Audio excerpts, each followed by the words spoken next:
tallest buildings on Earth are designed to move far more than you'd ever imagine. But just how far can they sway before everything goes wrong?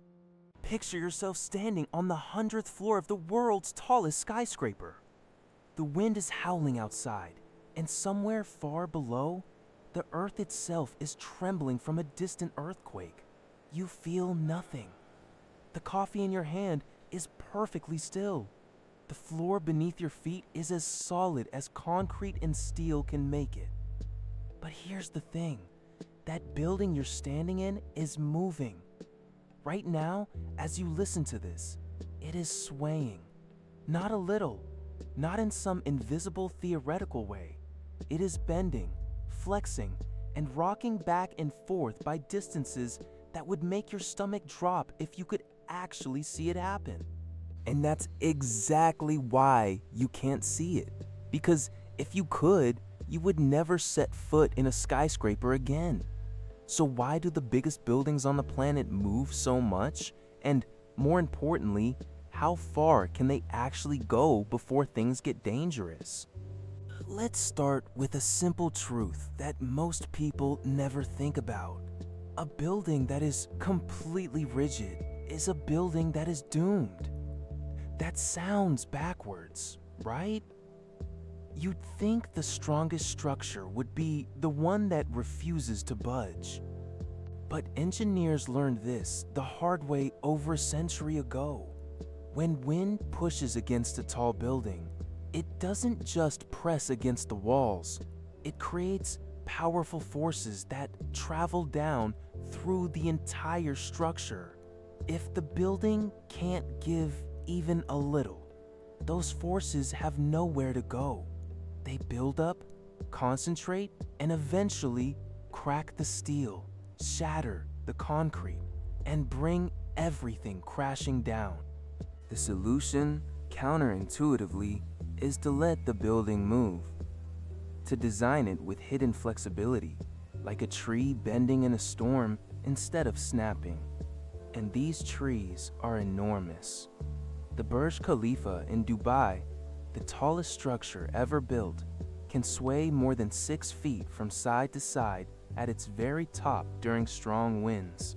Timi, Fed 101, that iconic tower in Taiwan, has a massive golden ball hanging inside it.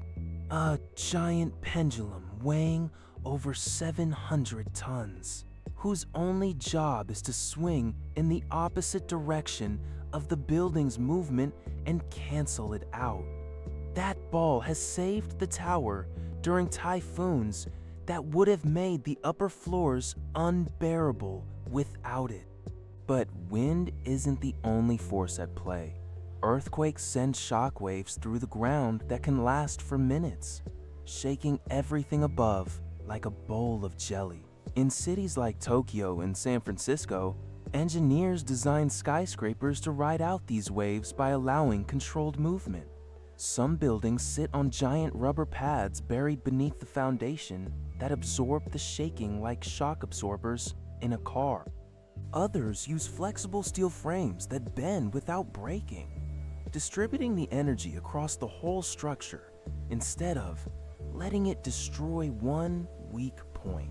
So how much movement is actually safe? The general rule engineers follow is that a building can sway up to 1/500th of its total height before it enters dangerous territory. For a 1,000-foot tower, that means about 2 feet of movement at the top is perfectly normal and completely safe. Beyond that, the risk of structural fatigue, cracked walls, and damaged connections starts to climb. But here's the reassuring part. Buildings are monitored constantly. Sensors track every tiny movement in real time. And if anything approaches a warning threshold, engineers are alerted immediately. The real genius is that all of this movement is designed to be invisible to the people inside. For floors stay level, elevators keep running, windows don't crack. Your coffee stays in the cup. The building is doing something extraordinary right above your head, and you will never feel a thing. So, The next time you look up at a skyscraper and see it standing perfectly still against a stormy sky, remember, it isn't still at all. It is dancing, and that dance is the reason you are safe inside it. So now you know. Those massive towers are designed to sway, and that flexibility is exactly what keeps them standing strong. If you enjoyed learning something new today, hit that like button and subscribe so you never miss a video. Thanks for watching, and I'll see you next time.